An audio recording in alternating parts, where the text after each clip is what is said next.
Perkenalkan, saya Damianus Dolu dari SMA Negeri 1 Ngebatukan, Kabupaten Lambata, Provinsi Nusa Tenggara Timur. Kesempatan ini saya akan mempresentasikan laporan praktik baik pembelajaran tatap muka terbatas. Laporan praktik baik saya angkat dengan judul membangun kesadaran berpikir kritis peserta didik dalam proses pembelajaran matematika menggunakan pola hibrida atau hybrid learning. Yang pertama, tentang pembelajaran matematika.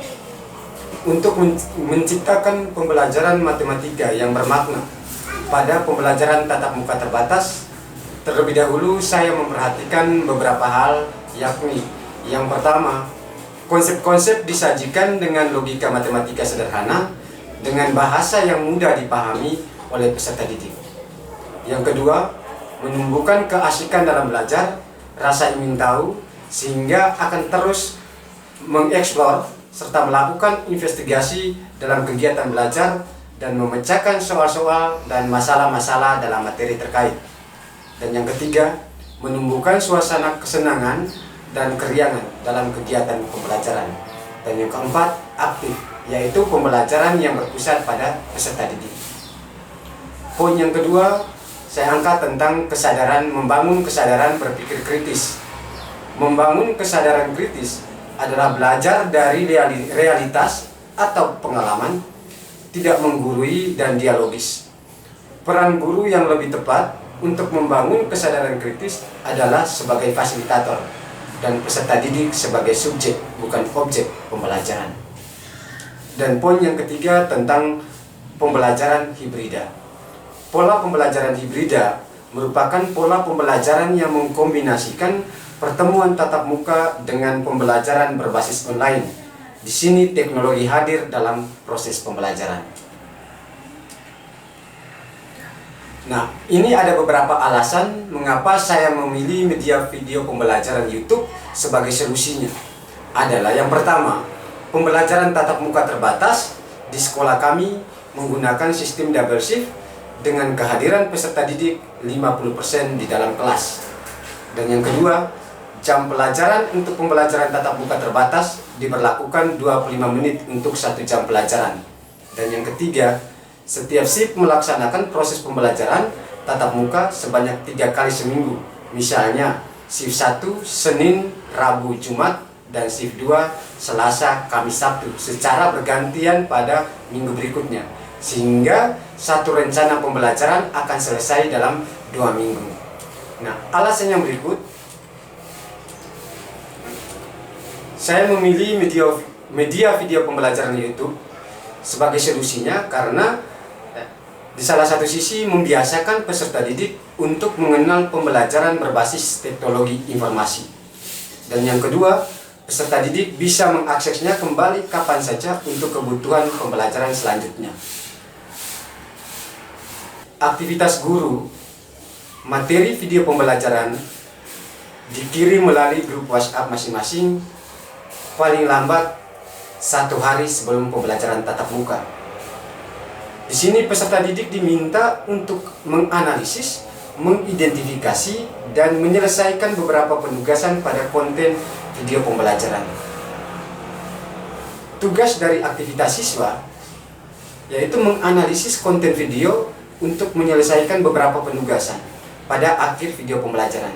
Yang kedua, siswa mengidentifikasi bagian materi yang belum dipahami untuk dibahas bersama guru pada pembelajaran tatap muka. Di sini saya akan tampilkan beberapa aktivitas siswa ketika video pembelajarannya dikirim melalui WhatsApp group, dan pada akhirnya nanti mereka mencatat, mengidentifikasi masalah yang akan mereka hadapi, bagian mana yang belum mereka mengerti nanti akan dibahas pada pembelajaran tatap muka. Dan yang berikutnya tentang aktivitas pembelajaran tatap muka terbatas di kelas. Yang pertama, saya melakukan mengkonfirmasi kepada peserta didik tentang aktivitas melalui pembelajaran online. Dan yang kedua, Siswa yang mampu menganalisis dan menguasai materi pada video pembelajaran diberikan kesempatan untuk mempresentasikan kepada peserta didik yang lainnya. Dan yang ketiga, melakukan diskusi atau dialog. Ini untuk melatih kecakapan 4C abad 21. Dan yang berikutnya, setelah selesai melakukan diskusi dialog di antara sesama siswa, yang terakhir guru mempertegas untuk memperkuat konsep materi. Dan yang paling terakhir adalah melakukan refleksi bersama. Rencana tindak lanjut. Rencana tindak lanjut bagi peserta didik yang sudah melebihi kriteria ketuntasan. Aktivitas yang dilakukan adalah peserta didik yang sudah aktif menganalisis dan mampu mengidentifikasi, diberikan penugasan dengan konten dan materi yang berbeda. Dan yang berikutnya, peserta didik bisa menjadi tutor bagi peserta didik yang belum aktif atau belum memenuhi kriteria ketuntasan. Rencana tindak lanjut yang berikut bagi peserta didik yang belum memenuhi kriteria ketuntasan. Ini diberikan pendampingan, pemahaman tentang konten dan materi yang lebih sederhana dan menyenangkan. Dan langkah yang terakhir adalah motivasi. Terakhir, kesimpulan pengalaman praktik baik pembelajaran tatap muka adalah keterlibatan siswa semakin aktif dalam diskusi dan kemampuan berpikir kritis siswa dapat bertumbuh melalui proses pembelajaran matematika menggunakan pola pembelajaran hibrida atau hybrid learning. Demikian presentase laporan praktik baik pembelajaran tatap muka terbatas dari saya. Sekian dan terima kasih.